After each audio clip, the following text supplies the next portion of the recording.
Assalamualaikum warahmatullahi wabarakatuh, sobat Newbie TV Tekno semuanya.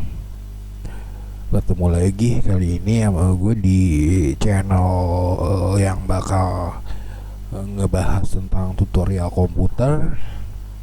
Dan setelah kemarin kita sama-sama mempelajari tentang tentang hardware, tentang komputer. Lalu selanjutnya di sini gue bakal share ke lu semua tentang tutorial dari kita pengenalan dari sistem operasi, dimana setelah komponen hardware udah lu kenal semuanya seperti yang kemarin gue jabarin satu persatu, maka kemudian yang harus lu pahamin juga bahwa untuk mengoperasikan sebuah personal komputer maka lu butuh sebuah software atau perangkat lunak yang dinamakan dengan sistem operasi.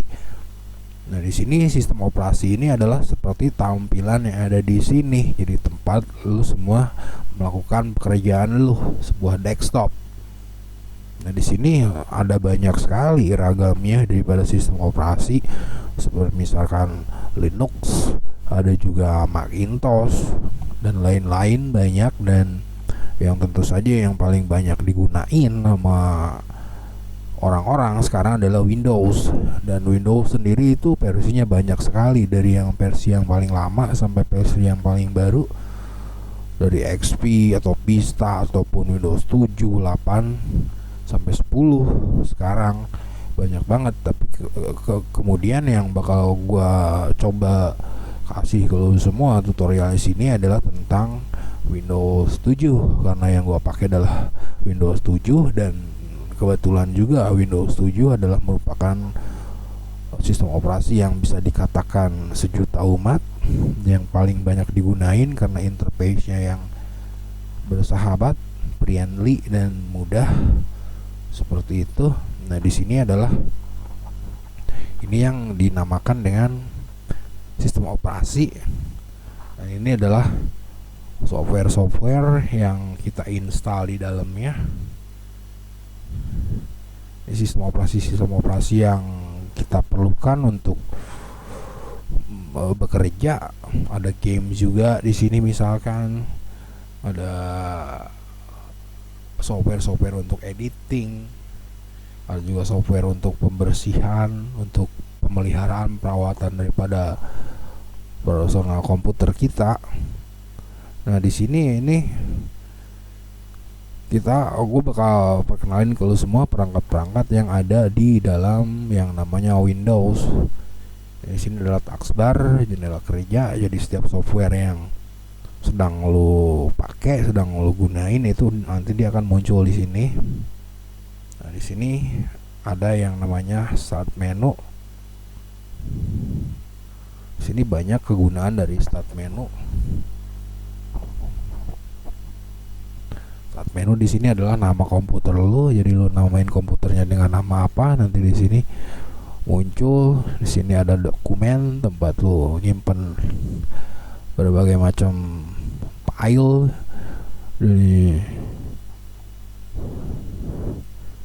Dari sini juga ada musik, buat nyimpen file musik lu sendiri di sini biar terkumpul dalam satu folder, tidak berantakan, teratur. Games. Nah, di sini adalah tempat penyimpanan ataupun partisi dari hard disk. Tempat penyimpanan ini bisa dibagi-bagi, dialokasiin sesuai dengan kebutuhan. Misalkan hard disk lu yang kemarin gua terangin juga berkapasitas misalkan 500 GB, setengah tera, itu misalkan bisa dialokasiin menjadi 3 buah partisi yang masing-masing menampung kapasitas tertentu untuk penyimpanan data. Misalkan di sini di local disk C ini adalah tempat untuk menaruh sistem operasi ataupun apapun. Nah, di sini ada 2 partisi lain yang dibagi. Kemudian Ini di sini bisa untuk menempatkan file-file seperti foto dan lain-lain ataupun games. Nah, di sini ini ada tempat sistem ini. Apa sih gunanya kita membagi partisi seperti ini? Jadi ini berguna sekali jika suatu saat istilahnya ada terjadi masalah dengan komputer, di mana masalah komputer itu bermacam-macam, bisa terjadi misalkan serangan virus. Kalau seandainya terjadi serangan virus, kita nanti bisa melindungi dari sistem ini agar sistem operasi yang kita punya tidak rusak. Jadi kalau seandainya kita bagi partisi seperti ini, data tambahan kita ditaruh di partisi yang berbeda, seandainya kita memerlukan untuk install ulang, jadi kita tidak kehilangan data-data kita karena disimpan di sini. Jadi ketika kita install ulang, jadi tidak kita perlu lagi kita format jadi file-file yang, kalau seandainya tidak begini, file-file yang tidak istilahnya yang kita pakai itu nanti bisa hilang gara-gara diinstal ulang misalkan. Dan 3 partisi ini juga bisa berguna juga ketika seandainya kita ingin melindungi sistem dari serangan hal-hal yang berbahaya seperti virus. Misalkan kita dengan cara melakukan defreeze dari partisi yang tempat kita menyimpan sistem. Jadi seandainya nanti ada virus yang menyerang kepada sistem komputer kita tidak perlu install ulang, tetapi kita bisa lindungi ini dengan defreeze. Jadi ketika kita defreeze partisi tempat sistem kita, maka ketika dia restart, maka dia akan kembali kepada posisi awal ketika dimana virus itu belum menyerang. Jadi ini sistem akan aman, dan file-file yang kita penting di sini yang disimpan di D dan F itu tidak akan masalah. Karena apa? Karena seandainya kalau di defreeze tidak dibagi seperti ini, nanti dia tidak akan bisa menyimpan apapun. Ketika restart dia akan kembali lagi ke awal seperti semula. Jadi akan percuma menyimpan apapun di sini, akan ribet nantinya. Jadi itulah salah satunya fungsi daripada partisi daripada komputer drive. Lain juga di sini ada control panel. Nah, di sini control panel itu ada tempat untuk mengontrol banyak hal. Di sini kita bisa lihat ada sistem security, ada network and internet, ada hardware and sound, ada program, ada user account and family safety, appearance and personalizations, clock language and region, dan each of access. Ini banyak sekali fungsinya. Nanti satu-satu kita bakal terangin di sini fungsinya seperti apa. Di sini ada action center. Jadi action center itu nanti akan berguna. Jadi ketika seandainya bisa menjadi semacam sistem proteksi juga untuk menghindarkan PC kita dari serangan masalah. Misalkan seperti terjadi kesalahan setting yang merusak registry, dengan kita mengklik tombol tadi kita bisa melakukan backup and restore. Jadi istilahnya kita backup file-file yang yang masih sehat. Jadi ketika kita dapat serangan virus, kita bisa kembalikan posisinya ke awal. Jadi sama seperti di freeze tadi, tapi kalau ini kita akan kembalikan settingannya ke settingan awal. Jadi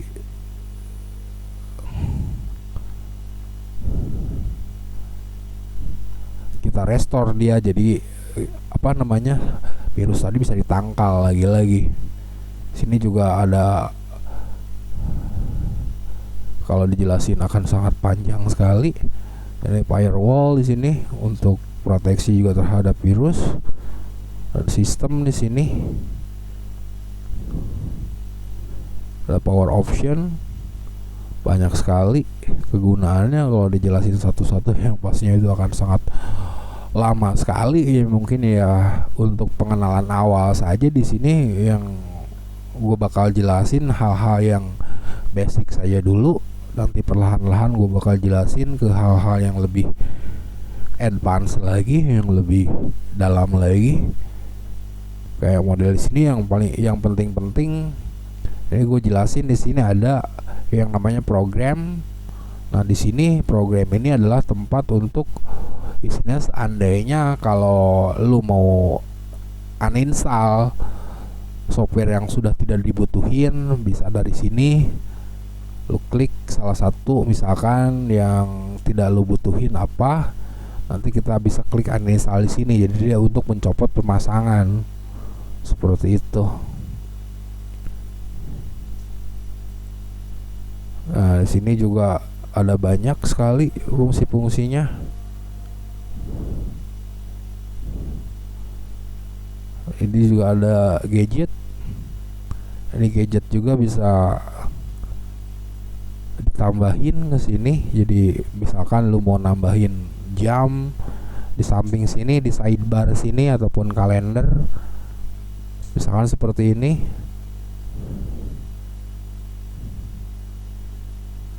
Dia akan muncul seperti itu. Ataupun kalender misalkan, dia akan muncul juga seperti itu. Jadi untuk mempercantik tampilannya seperti itu kurang lebih. Hal-hal yang penting-penting saja sebagai awal gue jelasin tentang sistem operasi. Nah, di sini juga ada appearance personalization. Nah, di sini fungsinya adalah untuk misalkan kebutuhan lu untuk mengganti tampilan yang ada di depan layar seperti ini, di layar desktop. Misalkan di sini adjust screen resolution. Nah, di sini jadi ini akan berguna untuk mengubah dari resolusi desktop kita. Jadi dengan banyak sekali pilihan yang gue pakai dari 1600 x 900 pixel, kalau seandainya kita turunkan, dia ini akan otomatis berubah. Misalkan coba gue turunin ke 1280 x 1024 pixel, nanti dia akan berubah. Nah, dia akan berubah seperti ini. Jadi itu untuk mengubah dari resolusi daripada desktop. Kita cancel saja.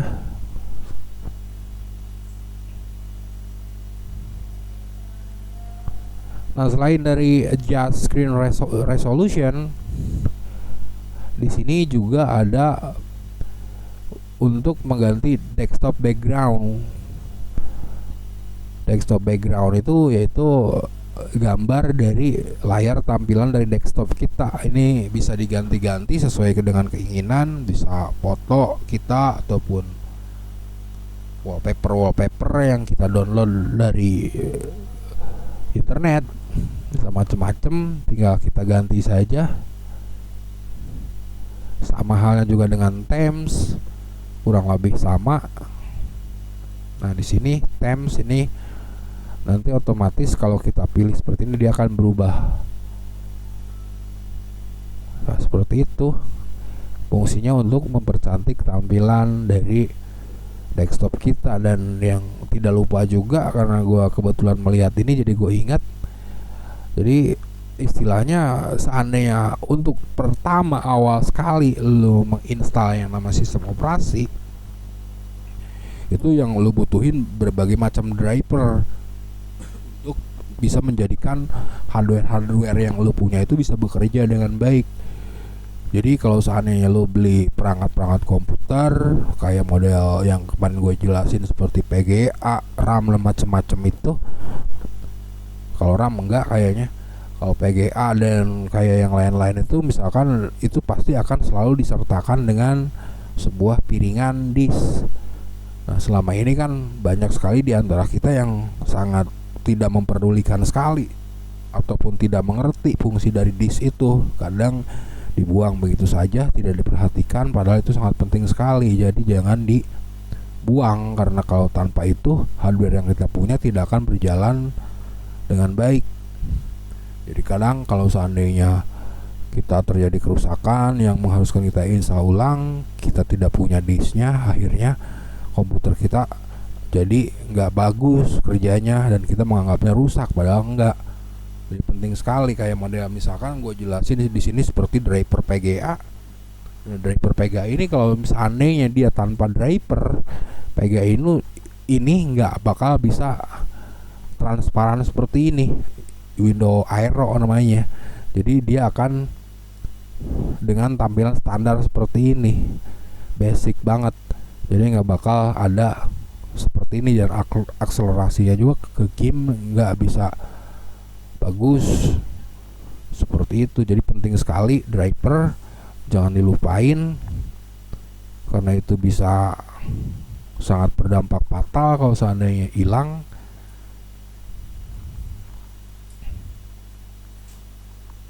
Nah di situ mungkin,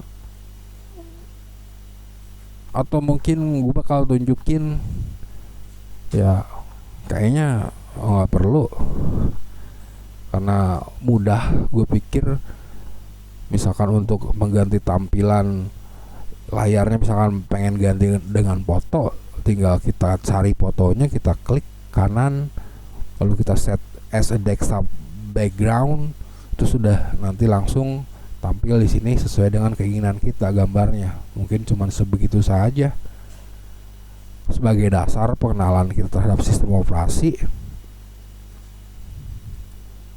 Nggak terlalu panjang karena mungkin ini mudah, bisa dipelajari secara otodidak.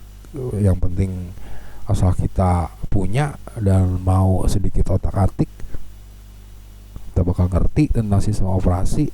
Dan untuk cara install ulangnya, kebetulan karena gue nggak punya objek buat gue install ulang, jadi gue sementara nggak gue kasih dulu tutorial tentang caranya install ulang.